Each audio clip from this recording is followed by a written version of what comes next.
Welcome to the Deep Dive. Today, we're taking a fascinating plunge into a piece of research titled Techno-economics of Offshore Wind Power in Global Resolution. Yeah, this one's really interesting. It gives us a really granular look at just how much potential there is for wind power out at sea, right across the globe. Exactly. Forget the usual broad statements. We're going to unpack the data and get a real sense of the technical limits and, crucially, whether it all makes economic sense on a global scale. Kind of the inside story on offshore wind's future. You could say that, yeah. Getting beyond the headlines. And the way they've done this is pretty impressive. Hourly simulations of wind conditions? I mean, that's Oh, detailed. definitely. Very thorough. Plus, they've crunched a lot of cost numbers and even thought about, how far apart the turbines need to be. Right. All crucial factors. So our mission today is to pull out the most vital insights about the techno-economic potential of offshore wind power, all backed by the evidence in Techno-economics of Offshore Wind Power in Global Resolution. Okay, let's do it. Okay, let's unpack this. What's the big headline? Like, how much offshore wind could we theoretically have, according to this study? Well, this study estimates a global technical potential of about 27.3 TW terawatts of installable capacity. 27 terawatts. Wow. Yeah, and to put that into perspective, that could generate around 66,200 TW of electricity every year. TWH terawatt hours. That sounds like a truly colossal amount of energy. It is absolutely massive. But what are the real-world boundaries they've put on in this study? You can't just put them anywhere, right? Where are we talking about? No, exactly. The researchers were very specific. They looked at areas within 370 kilometers of the coastline. Okay, 370 kilometers. And in waters less than 1,000 meters deep. Plus, they applied a 25% area utilization limit. That 25%. What's the thinking there? Well, it's key because it acknowledges that the ocean isn't just empty space. Right. Shipping, fishing. Exactly. Yeah. Other uses. Hmm. And also, you need to give the wind a chance to recover after passing through one set of turbines before it hits the next. The wake effect. That 25% feels like a sensible reality check then. You can't just carpet the oceans. Pretty much, yeah. It's a practical constraint. Now, 27.3 TW sounds enormous, but I feel like I've heard even bigger numbers thrown around before. How does this study compare? That's a fair point. And the authors themselves mention it. Their estimate is actually lower than what some previous studies have suggested. Oh, However, and this is crucial, they emphasize that even with this more, let's say, conservative approach, the potential 66,200 TWs of generation would still be enough to meet the entire global electricity demand as it stood in the mid-2020s. the whole world's demand. Yes, even if we electrified everything, cars, heating, the lot. Wow. Okay. So even if it's a bit lower than some other figures, it's still potentially transformative. Absolutely, the scale is still immense. Okay. So a potentially planet-powering amount, even with realistic constraints. Now, this study spends some time looking at different ways you might space out the turbines. Why does that spacing matter so much? It all comes down to something called the wake effect. Right. You mentioned that. Yeah. Think of it like this. When a turbine pulls energy out of the wind, the air immediately behind it slows down and gets more turbulent. Oh. So if you place another turbine directly in that wake, it won't get as much clean, fast-moving air, and its efficiency will drop. It's like trying to cycle right behind someone in their slipstream, except here, the slipstream is actually bad for the next guy. Exactly. Perfect analogy. So this study looked at 3 different spacing options. Okay. Putting turbines closer together, denser spacing, might be necessary where ocean real estate is limited. Makes sense. But if you're in a region with really strong, consistent winds, you might actually want to space them out more widely. Wider spacing helps maximize the energy capture of each individual turbine. Ah, right. So there's a trade-off between packing them in and getting the most out of each one? Precisely. So what did this study find? How much energy do you actually lose with these different spacings? Well, they calculated these loss factors. With the densest spacing, they found the wake effect reduced overall output by about 15%. So you get roughly 85% of the theoretical maximum. Right. 85%. For the medium spacing, the loss was around 10%, so 90% output. And with the widest spacing, it was only about 5% loss, giving you 95% output. That difference between 90% and 95%, that could really add up across a massive wind farm, couldn't it? Oh, absolutely. It's significant at scale. And how does that relate to the actual number of turbines or the power density? This study gives some specific examples, right? Right. They looked at specific models for the Siemens Gamesa 8 mW turbine, for example. Yeah. In a single square kilometer, You could fit about 4.48 mW of capacity with a dense spacing. Okay. Then it drops to 2.37 mW with a medium spacing, and less than 1 mW, just 0.99 mW with a sparse option. Wow, quite a difference. Yeah, and the numbers were very similar for the even larger GE Heli 8X14 mW turbine. So you can see how your spacing strategy directly dictates how much power generating kit you can actually squeeze into a given area. Right. It's not just about the individual turbine size, but how many you can effectively operate together. Exactly. It's a system level thing. Okay, we've got a sense of the raw potential and how turbine spacing kind of fiddles with that. But let's get down to brass tacks, the economics, the techno-economics part of the title. Yes. What did this study uncover about whether this is actually going to be affordable? This is where things get particularly insightful, I think. This study looked at the economic potential. Which is different from technical potential. How? Right. It's not just about what's physically possible, but what makes financial sense at different electricity prices.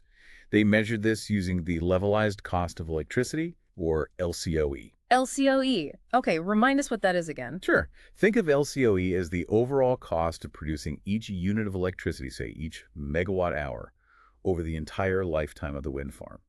Includes building it, running it, everything. Measured here in euros per megawatt hour. Got it. So what's the headline on the cost front? Is offshore wind a prohibitively expensive dream? Well, this study found that no configuration really showed significant economic potential below an LCOE of 20 euro-euros. 20 euros. How does that compare? It suggests that, at least for the moment, offshore wind might struggle to go head-to-head on pure cost with the absolute cheapest onshore renewables, like solar or onshore wind in some really prime locations. Okay, a bit of a reality check there, but costs come down, right? Did this study look at how potential changes if prices are a bit higher? Yes, exactly. The economic potential definitely increases as you're willing or able to accept a slightly higher LCOE. And the key factor driving this improvement over time is the anticipated drop in costs, Ah, the cost reduction curve. especially for floating turbine technology. As that tech matures and deployment scales up, the price of building and operating these floating wind farms is expected to come down significantly. Making them viable at more price points. Precisely. And this study also highlights big regional differences.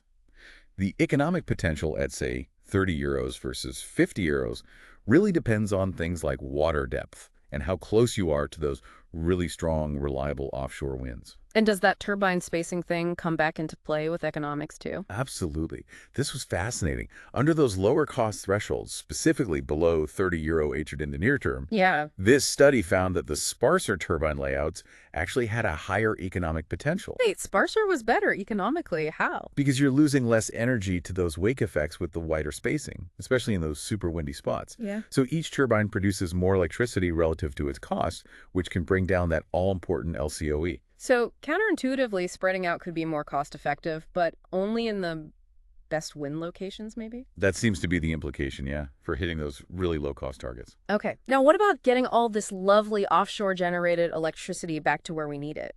This study talks about grid costs. Yes, and that's a major consideration. The cost of connecting these offshore wind farms to the onshore electricity grid. It's not trivial, I imagine. Definitely not. This study points out that these grid connection costs tend to escalate quite rapidly once you go beyond about 200 kilometers from the shore. 200 kilometers. That's quite far out already. It is. And this has significant implications for the financial viability of those really far offshore wind farms, particularly the ones using floating turbines in deep water. Okay, so if you're way out in the deep ocean chasing those monster winds, the bill for the undersea cable bringing that power back can really eat into your profits, potentially. It certainly can. It becomes a much bigger part of the overall LCOE. Does this study suggest any workarounds or alternative strategies? It does indeed.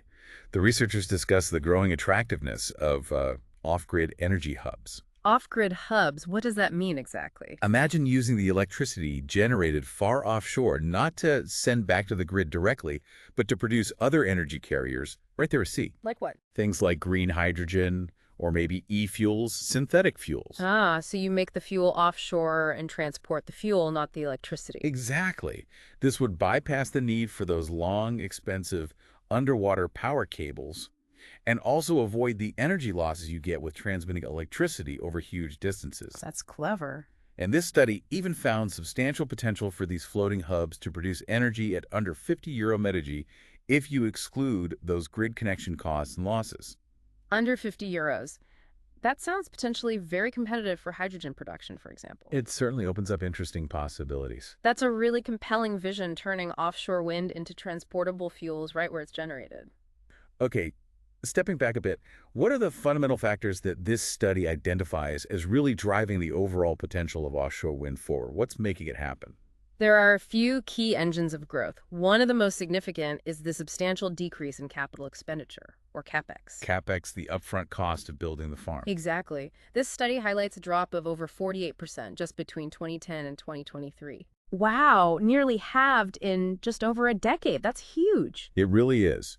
It makes these massive projects much more financially appealing. But what's behind that dramatic cost reduction? It's a combination of things, really. The industry has gained a lot of experience, a lot of know-how. Learning curve effects. Right.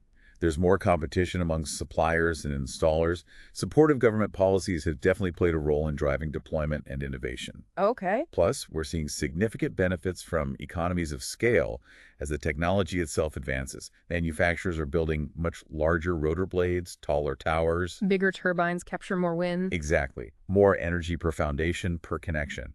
It all helps bring the cost per megawatt hour down. And that improved technology also leads to better performance, doesn't it? The study mentioned capacity factors. Yes, precisely.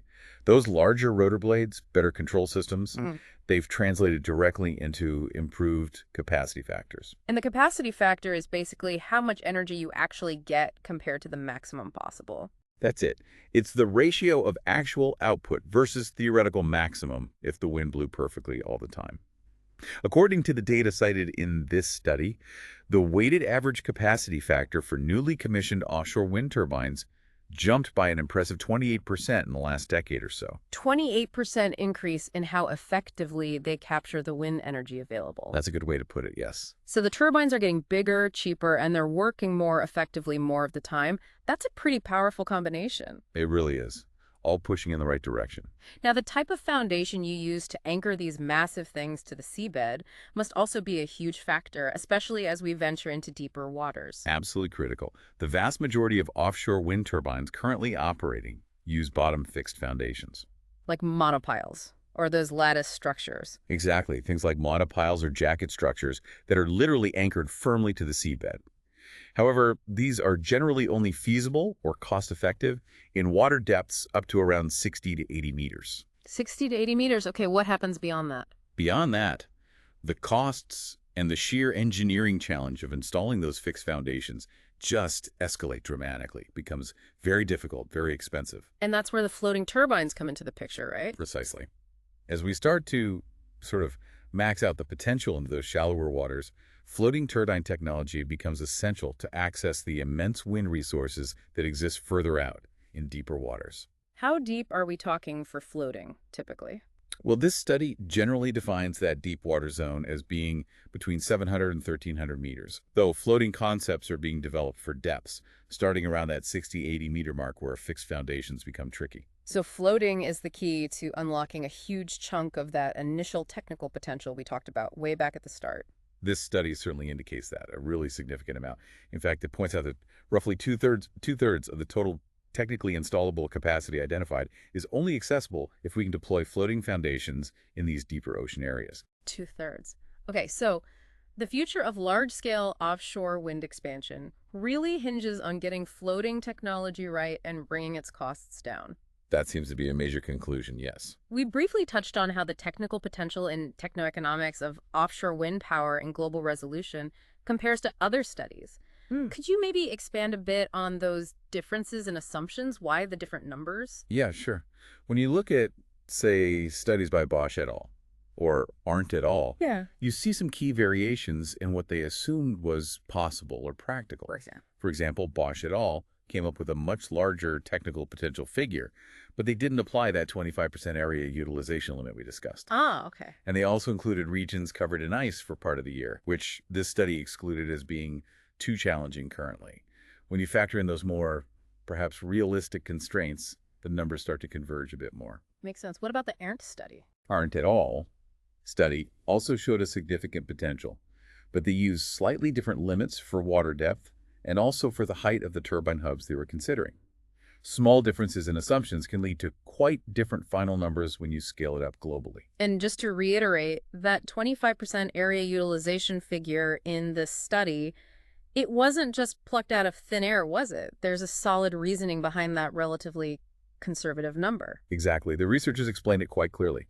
They deliberately used that 25% limit to allow for the wind to properly recover its speed and consistency within large wind farms, mitigating those wake losses we talked about. Okay. And also, crucially, to acknowledge all the other important ways we use the ocean, shipping lanes, fishing grounds, marine conservation areas, military zones, potential future uses we haven't even thought of yet.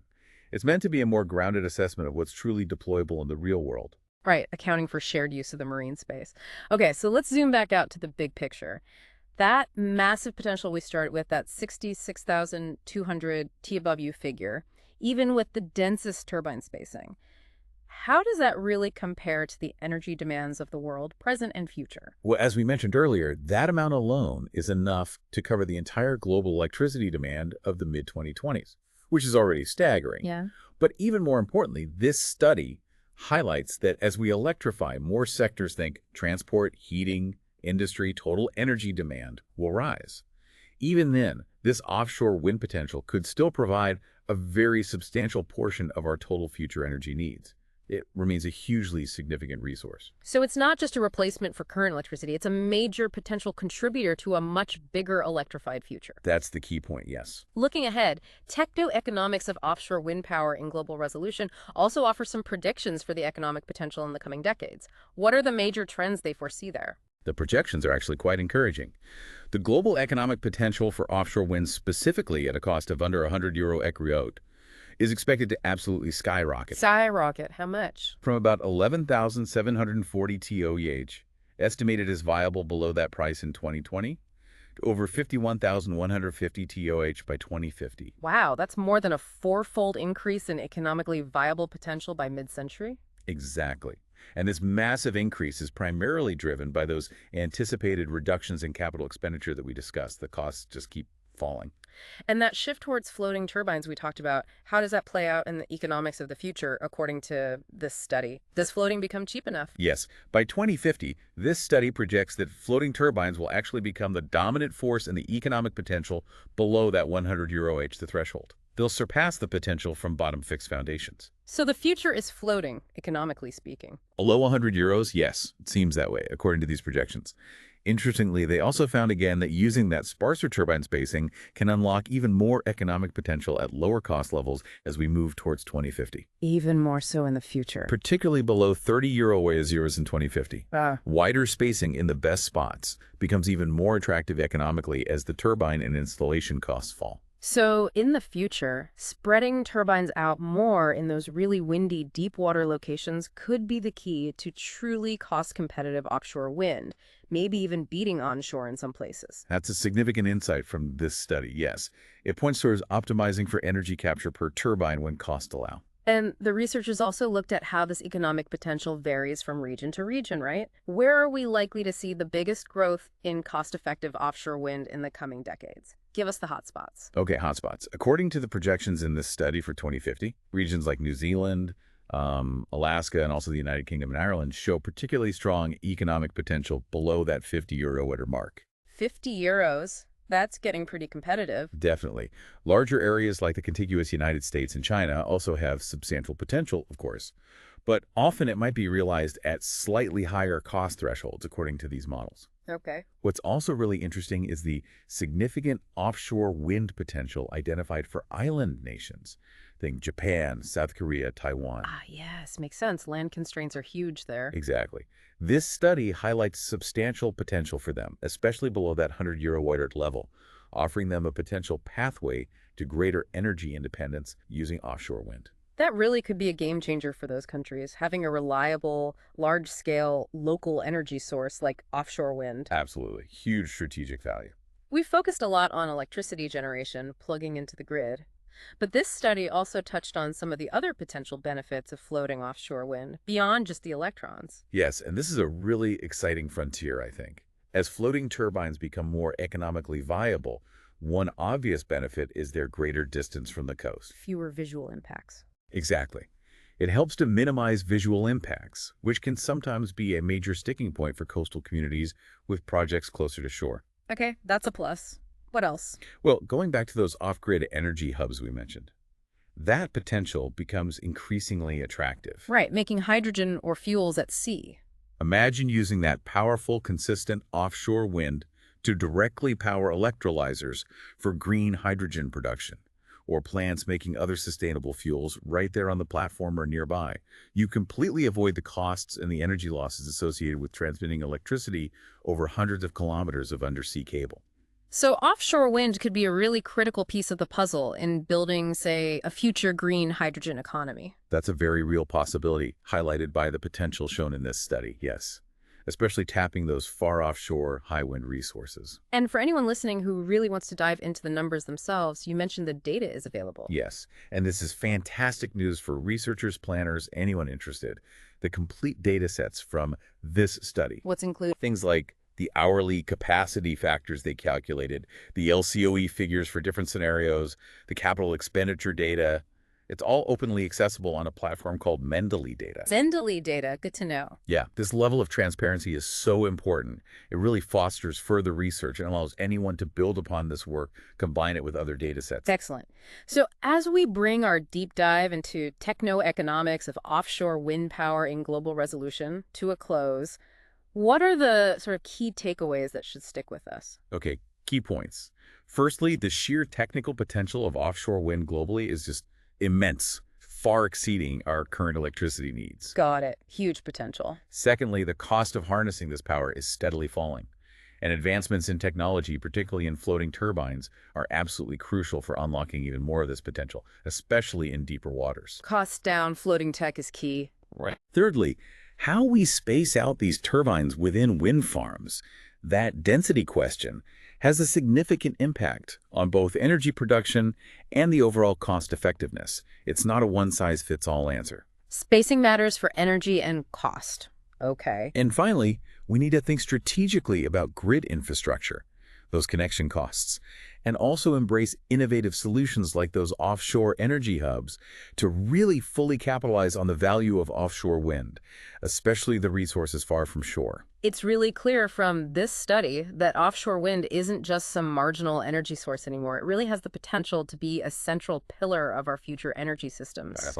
especially for regions with limited land or through those innovative applications like creating fuels directly at sea. Absolutely. And, it leads to a final thought, perhaps, for you, our listener. Given that all this detailed data from Techno-economics of offshore wind power and global resolution is freely available on Mendeley Data, what unexpected applications or maybe future energy scenarios might become possible if you started combining this information with other global data sets? Like what? Like data on future energy demand patterns or existing pipeline infrastructure, shipping routes, or even environmental factors like marine ecosystems. What new insights could emerge? So using this as a building block for even bigger questions. Exactly. We encourage you to maybe explore that data, think about those broader implications. What else could this enable? A brilliant challenge to end on. Thank you so much for walking us through that. My pleasure. Fascinating study. Thank you for joining us for this deep dive into techno-economics of offshore wind power in global resolution. Until our next exploration.